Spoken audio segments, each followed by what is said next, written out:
News Talk 760 WJR is proud to present Women Who Lead. Profiling great women impacting the Great Lakes with WJR's Ann Thomas. Hi everyone, I'm Ann Thomas and welcome to Women Who Lead. My special guest today is Debbie Dingell, a woman who truly leads. She's the vice chairman of the GM Foundation. She's a Democratic Party strategist, a big job in this election year, and she's also the honorary chair of the Sister to Sister Healthy Heart campaign coming up right here in Detroit next week. Start out and talk a little bit about the event. Sister to Sister will be next Friday in the Detroit area in the General Motors Winter Garden from 8:30 in the morning until 6 o'clock at night. And it will offer free screening for women of the factors that are indicative of potential heart disease. It's also an opportunity to become educated about the issues. You know, we for years, breast cancer was an issue that mattered to women, was really the first time in the health arena we as women made our voices heard. And 1 out of 8 women will still get breast cancer, and we've made great strides. But the fact of the matter is, 1 in every 2 of us is going to die of heart disease ultimately. Which is amazing. It's frightening. And there's so much to say about all of this because women haven't been included in any of the research, etc. But again, we have not been educated. We don't take the time to understand what we need to do. And Sister to Sister is the girls sticking together, helping out each other, having tests that let you know if you need to worry, but also getting educated about what you need to do to keep yourself healthy, what the warning signs are, how you can prevent heart disease, and if you have it, how you can treat it and keep it from becoming devastating in some way. When I think about going to an event like this, though, I worry about time. Talk to me about, how much time it will take out of my day, and is it worth it for me to take however much time to do something like this? An hour of your life. And that's it. So that you can live for many years to come is nothing. And it is important to where you work. Your employers care about you taking care of these issues. It's important to your family, and it's important to your community. And it's taking the time to have your blood pressure checked. It's having pics to see what some of your key numbers are in cholesterols, etc. And taking the time to educate yourself about what's good to eat and what's not good to eat. By the way, it's that first hour and what happens to you those first couple of hours that are critical as to whether you survive or not. That's amazing. Let's switch a little bit and talk a little bit about you. This is another event that you're leading, another thing that you're involved in the community. You're amazing. Well, you do all kinds of different things. GM, Democratic Party strategist. What motivates you? You know, I really, if someone wants to understand who I am, I'm going to tell you point blank. I'm a good may not be the right word, but I'm a Catholic girl. And the nuns, I had Catholic education my entire life, kindergarten through postgraduate school. But I went to boarding school. And the nuns taught me that I was part of a community and that I had a responsibility to that community had trusted me, and I had a responsibility back to that community. So they've really laid the groundwork of my understanding that I'm part of a community.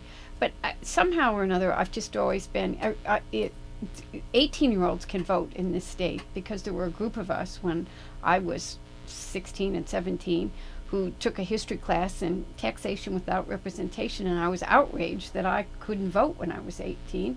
And I met high school colleagues from across the state, and we organized and we started a petition drive, and we went to Lansing and we made our voices heard. And that was the first time I was really involved in politics, was getting the 18-year-old vote in this state. Since then, women's health issues are very, very important to me. Mm-hmm. When I was in college and I was doing volunteer work in hospitals and working on different projects, I really began to see the disparity in women's health issues. I mean, one of the things that I just find absolutely outrageous is that money was not being spent on, the government was doing studies, all kinds of studies, on all different kinds of health aspects, and women weren't included in that because we had hormones. We are 50% of the population, but they weren't testing drugs or treatments because women had hormones. Well, don't you think they should have been testing the 50% of the population that had hormones? Sorry to the men, I'm not meaning to. So I founded the National Women's Health Resource Center 30 years ago and began to work on some of these issues. When I see something that needs to be fixed, I look at the problem right in and say, how do we fix it? Because when you bring people together, people do not know the power or recognize sometimes the power of a collective group of people coming together for change. That's why Senator Obama is appealing to people right now. He started as a community organizer. And when people pull together, they can cause change. We are a community. The strength of democracy is community. We're a community, and when we work together, we can solve problems. When you were a little girl, did you see yourself doing this? What did you see yourself growing up? What did you want to be? A nun. Did you I really? mean, truthfully, I did. I thought I would be a nun for some time, and if you thought that I would ever, in any imagination, marry John Dingell or someone like John Dingell, a Democrat years older than me, that it wasn't what I envisioned. But I mean, they tell me that I've always had a lot of energy. I don't sleep. We all know I don't sleep. But my mother have more energy than anybody I know. Well, my mother will tell stories of I wasn't 2, and I was climbing out of my crib. We lived up in Marine City, and the neighbor next door would be coming home after the night shift. And before I was 2, I learned how to unlock the door, go out the door, and go to the neighbor's house and meet him when he was coming home off the night shift. No, she tells that story. So, but you know, God's blessed me. God's given me a lot of talents, and I have a responsibility to use what he gave me. And one of them's energy, and hopefully I use that energy in a constructive way. Give some advice to young women who are either high school, college age, just entering the working world. How do you get ahead? Well, for starters, I think it's really important to have friends and to work together. I don't think you have to decide when you are 18 or 20 what you want to be when you grow up. I'm still trying to decide when I want to be when I grow up. And I know I'm entering the next phase of my life. I think you have to be open to new experiences. I think you absolutely have a responsibility to give, to be part of a community, to volunteer in that community, and to give back. And when you do that, you find yourself open to many different experiences and to get a wealth of experiences, to network with people, to try to do different things, to find out what's right for you. Find somebody to mentor you. Go to someone that you respect and you admire and ask them if they'll help you. Do you think women can have it all? No. I think that's the mistake that we make. We can't have it all. And I think that for years this was this myth that we were trying to be the perfect women. Right. None of us can do it all. And that's just a reality. So I have accepted the fact that I am going to work and I'm going to be a good wife, and I try to not be away from John more than a night or two.